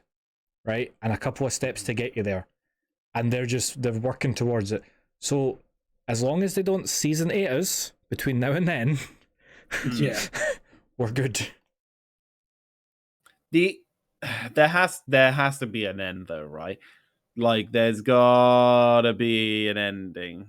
It's how essentially. Far off is it? If NASA's predictions are any case, sometime around August this year, when Giant Meteor just misses us. No. I mean Azeroth, not. Well, that'll end. Warcraft. That'll end. That'll end. JB is saying WoW will never end, and I think unfortunately this show will end. But before it does end, we've been talking about previous expansions and such. We were talking about Torghast. I think before this show ends, should we show the folks a little run through Torghast? Should we show them exactly what Torghast can give to people that wish to play? With 20 minutes left, I think we could just squeeze in one last thing before we do Torghast, because it's the after show. Torghast is the after show. Okay, there we go. I'd like to point out to people in chat that was At no point was that ever communicated, so we've just decided that on the fly. Yes, we have. Welcome to the show. Have you been here before? So yes, we are going to start. We do better when we're like, oh, let's just do it this way, like 5 minutes before. It's true. So make sure, obviously, stick around after the show because we will be doing some runs through Torghast, and it's going to be quite exciting actually because Torghast is great fun. Now we're at a point where Torghast has been released. It's one of the major talking points. But I have another talking point. Oh no! Hang on. Can I finish? Hang on. Can I finish? Please, can I finish? Because I'm coming on to a talking point as well. We also have. Hold on a minute. At the start of the show, well, we've got Torghast, we've got a couple of topics. Now, suddenly topics are raining from the sky. It's like, I've got a topic. I'll go back 30 seconds. Dunkurk. We work best when we're on the fly. And it is a case of, we've got Torghast in, which is one of the big features that people wanted to test. We've got the new character customization UI that kind of came out of nowhere. We knew that character customization was going to be a thing. Is there anything else that you guys specifically want to test? Apart from, we know the zones are going to be in there. Is there anything that you remember them saying or a change they made to a previous feature that you kind of want to go, actually, yes, I'd really want to take a look at that? I would quite like them to not abandon the allied race system that they put so much effort into and give us some allied races, which the data miners have found things that look a bit quite like how the allied races did at the very start when they were still a proto thing, but that doesn't guarantee born race thing. Please. Well, Swolkin allied race. No, the one that everyone's talking about is there's a bunch of IDs in the files that are suddenly being listed as player characters that weren't before, but they're old IDs, like they've been in the game since Wrath, like Raikou, Tuskar, and two other ones I can't remember off the top of my head. I've actually already reserved my Swolkin name for when they get made as an allied race. Mm-hmm. And what is that? Skokin.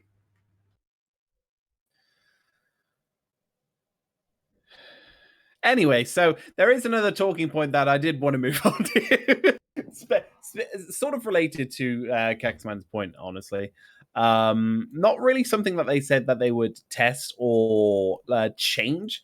In answer to that, there's not really anything outside of Torghast and what have you right now that I don't really know that they're changing or have done. But the I'll let Dunkurk say his point. What was your? It's because a new model that got data mined like in the build last night was a brand new, very fancy Kyrian styled fishing rod. Yes, I saw that has some form of like ethereal thread. Yep. It looks quite nice actually. You can go ahead and pull the artifact system from Legion out, make us an artifact fishing pole again. It was great. Let's just have it work again the same way it did before. We don't need artifacts anymore. We need an artifact fishing pole. Okay. I mean, an artifact fishing pole is fine because it's not like a weapon. That would mean the artifact system doesn't just sit in mothballs like every other system they had. There are two things, though. The first thing, though, which is at least myself and Dunkurk are in full agreement of, is sadly we have spotted the mission table in Shadowlands, and we knew that was coming, though. We hoped that it wouldn't. Yeah, if there's feedback to be fair, again, they've changed it. They are changing it. Yeah, it'll be adventures, and they'll be undecidedly more involved, but also entirely optional, is what they're saying. Yeah, it seems See to if be it turns out to be the idea I've been saying for years now, where it's like, just let us send the followers off on the mission and then go out in the world to that place, stumble upon our followers, and speed up the mission by doing it there with them. Easy system, easy solution, right there. Just do that. So, think about the dev time. You don't need a lot of missions. Exactly. I'm just taking a quick look. I just remembered that Wowhead has the dressing room up for a lot of the new sets in Shadowlands that they've data mined. I'm looking at the Plate Dungeon one, and Dunkurk, me and you got shafted hard, man. Because our character models do not work with that set. Unfortunate. But hey, that being said, I will get this through if it kills me. So we get given wings. Oh yeah, the next point that I want to make is no, shut up, you silence your face. The best part of that is you pointed the wrong way when you said it. You did point to the wrong way. It's your face. Oh no, Farseer's fading out again. Oh no. We get given God damn you. We get given wings during our adventure through Bastion. However, it is obviously just a brief fleeting thing. It's not like you can actually use them or whatever. However, this did give me the idea of why do we need flying mounts in Shadowlands, and what would be so hard or bad about us being able to actually fly ourselves with our own wings in Shadowlands? Prediction. I'm hoping so. Oh God, what have I done? Bring me back, Dunkurk. I'm phasing into the hyperspace void. Bye, Farseer. No. He's trapping me in that bloody dimensional thing like in Superman. So do you want a very, very controversial prediction from Kexman? No. Because of course you do. Everyone wants a controversial opinion from Kexman. You. Why? We will not be allowed to fly in Shadowlands.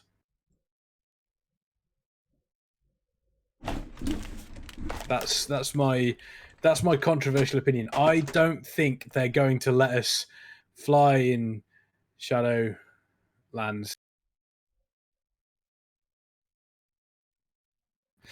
I feel as though this may be a controversial opinion that has gone slightly too far.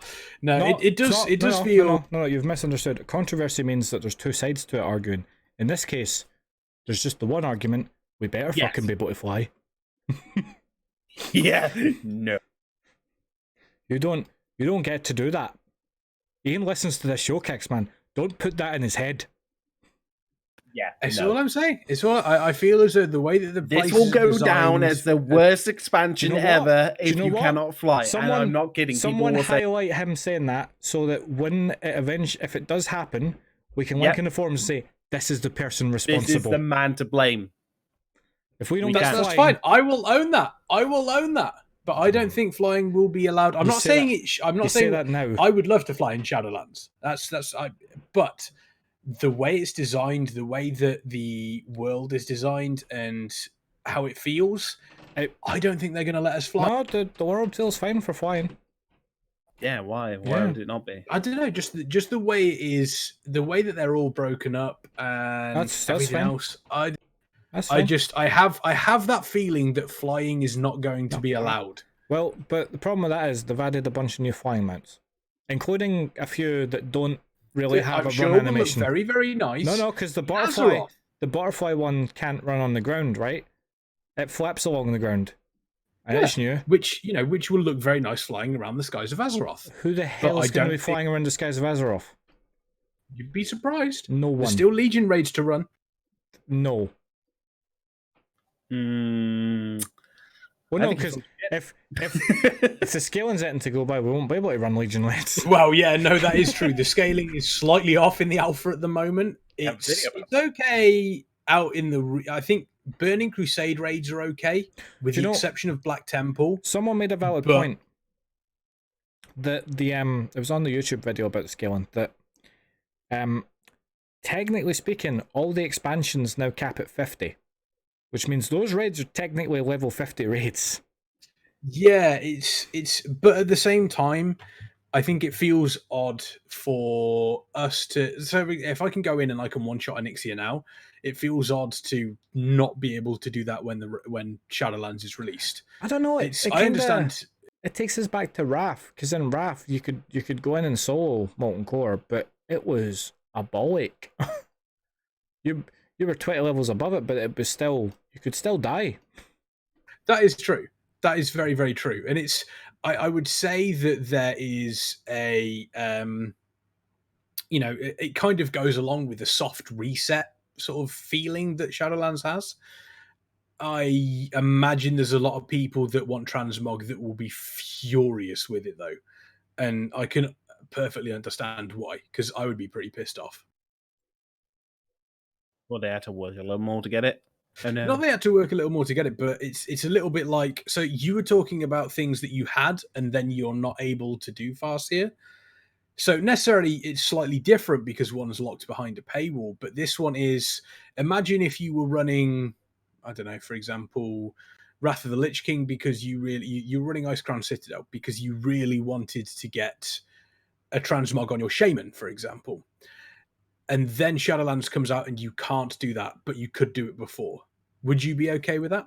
There's a difference between something being the way it is for, like, say, a couple of months to half a year, and the difference between having something for 10 years and then it updating. I wouldn't even compare that, but I mean, that's what I'm saying. As we brought up, whilst everyone's leveling their characters with this XP buff and gaining their rep with their rep buff, maybe just go run the old raids while it's safe. Yeah, there's still time. Don't get me wrong. I'm not saying that isn't the case. And if they want to do that, that is, again, I'm not going to necessarily, it's no point crying over spilled milk. But I could understand why some people would be angry at it. Mm-hmm. That's just my thought. That's my thought process. But no, I think we know that there's going to be apparently some more stuff coming up in alpha with it before the end of April. I believe they mentioned in the blog post at the start, Revendreth was going to be part of it. I understand that they were. So what it says something is else they were adding as well. Coming soon is Revendreth, Ouroboros, Maldraxxus. Maldraxxus wasn't on that list. That's on the other list. And the more character customization, because right now the character creation screen's been updated, but tons of the data mined customizations are not on it yet. Like there are thousands of customizations to be added. Like there's every skin tone imaginable for every race now, like scars and like tattoos and all sorts. I am my scars. So you can see them doing the updates though. Like they've literally updated the UI character customization screen, and they're like, right, prep that. Then they're probably gonna prep something else. Then they're like, okay, insert like 100 of the new cosmetics. Then insert like another 200, and then I think they're doing it step by step. Here's a final topic that certain YouTube creators put out some very clickbaity, angry sounding videos about the controller support in Shadowlands files. You can play well with an Xbox controller if the files are written to go by. And Blizzard addressed it already in a post and said it's for accessibility. But people Which 100%. Yeah. Yes. But people are still angry, like, oh, it's ridiculous, they're making the game easy. You can already play the game with a controller right now. In fact, there's a guy able to for years. There's a guy who has a video on Reddit that was trending on the WoW Reddit for a while of him running Mythic plus 15s as a prot warrior, as the tank, using an Xbox controller. Yeah. Was that the guy who made the custom UI with it as well? Or was that, yeah. I've seen him, yeah. So just in regards to a conversation that's going on in chat, Sean Caster and Blondie, each expansion is its own leveling experience. However, if you have yet to go through BFA content, you go through that content first. So the game will make you go through 10 to 50 through Battle for Azeroth, so you're kind of caught up to the most recent story before you enter into Shadowlands. Any ults made after that can then decide whichever expansion they want to level in. To your point there, Blondie, as you're leveling for Shadowlands, it seems like spell ranks are weirdly back in for some things. Yeah, it's odd. I've noticed that when I hit level 52 on my warrior in the alpha, I got recklessness level 2.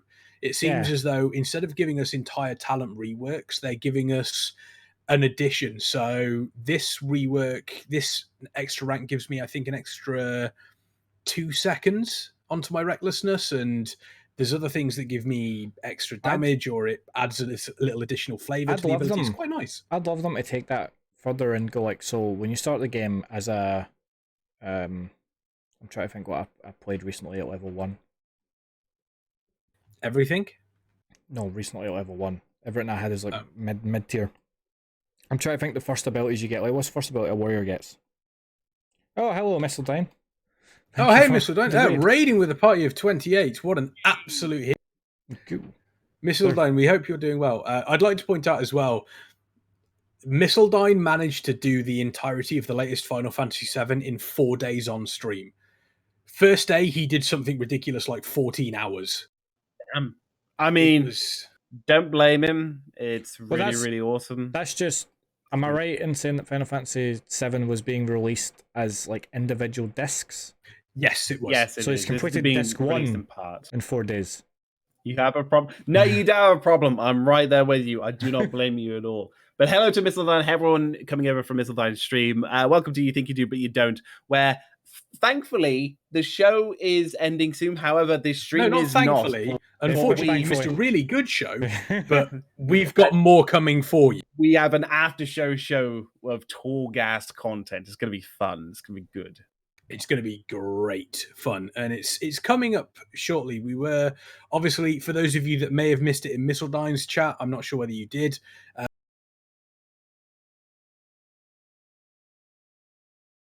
Lasting until lands pre-alpha. What did you do? Nothing. Where's Kexman? What did you do? Let's not worry about where Kexman is or isn't right now. Let's just okay. Okay, yeah. So obviously, the Winds of Wisdom change is now going to be sticking around until the Shadowlands pre-patch, which people have been asking for. It's a good change. I think everyone's fairly happy with it. I think, Farseer, are you quite happy with that? Because obviously you're leveling your shaman, and I'm imagining that is going to be a good change for you. Yes, very much so. I think I'd have probably gone to like 120 before that have ended anyway, but I'm happy with that. Like, even if it's just my shaman that I'm maxing out, if it gives more people more time to do leveling and stuff, yeah, sure, why not? I think I'm not going to talk to Dunkurk until he puts me back on screen. The one thing, however, that I would like to say, and this isn't a discussion about Shadowlands or anything like that, but obviously here at Warcraft Radio, we have been doing a lot of content, we've been recording a lot of stuff, Torghast, everything like that. We've all been working quite hard to give you guys some fantastic videos over on YouTube. This is Kexman talking, by the way. You can't currently see me. However, myself, Dunkurk Farseer, we're here on the show. We're talking about Alpha. We're talking about the stuff that we've been doing. It's fantastic. I'd like to give a shout out, however, to a single person who, without their help, a lot of this wouldn't have happened.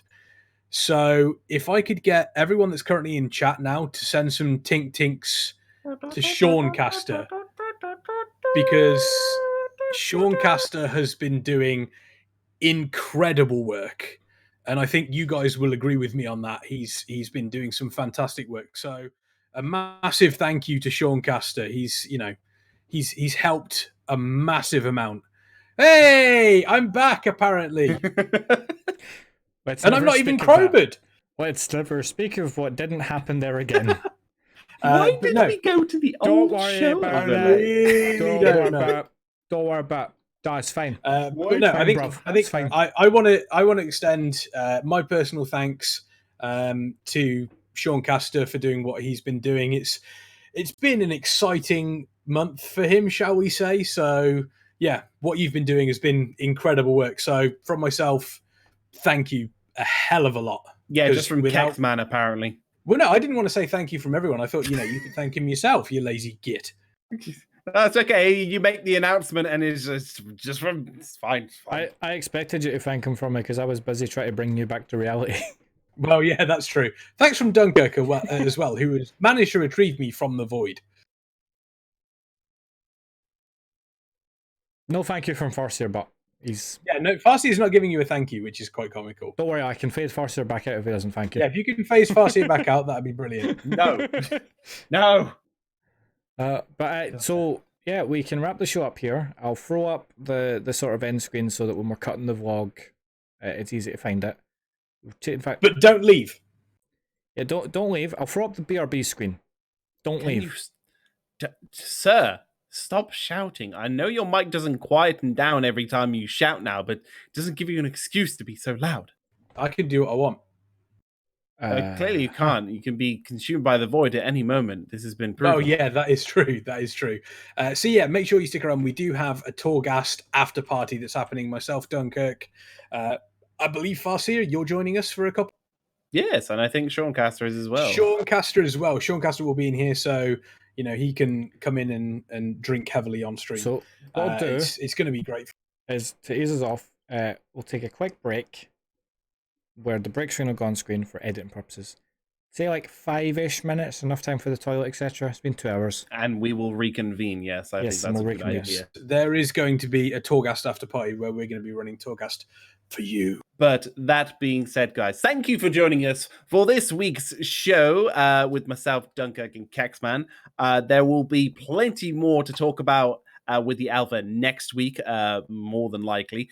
Also, before we just go, please check out Roundtable. That is hosted by Kexman, where he had Mr. GM, Missile Dine, and Aya is how you say it. Aya on there with him, where they discuss the first week of the alpha. Look forward to more roundtable discussions with Kexman and other guests in the future. It's really cool. It's really awesome. Go check it out on our YouTube channel. Check us out on all our social medias and all that good jazz. And we will be back again next week. So it's goodbye from me. It's goodbye from me. And it's hello from me. Wait, no. Goodbye from me. Oh, God damn it.